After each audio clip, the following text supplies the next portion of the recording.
Моят начин за правене на крем за около очите. Смесвам малко куркума,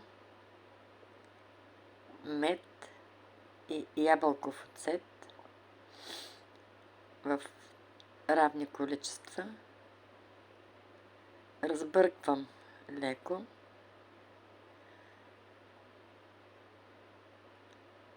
Ако се получи по-рядко, може да се добавя още малко куркума. Важното е да има тази съставка куркума. Ябълковия оцет също е хранителен и почистващ. Убива много микроби. За свойствата на меда и ползата от меда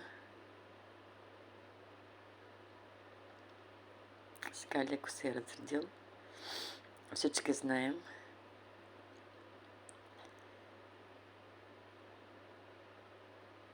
Това е една подхранваща хранителна маска за лицето и най-вече за изсветляване, за осветляване на сенките под очите. Ако са ви харесали моите видеа, абонирайте се за моя YouTube канал Астроцентър Медиус, където ще има още много нови видеа. Довиждане и до нови срещи!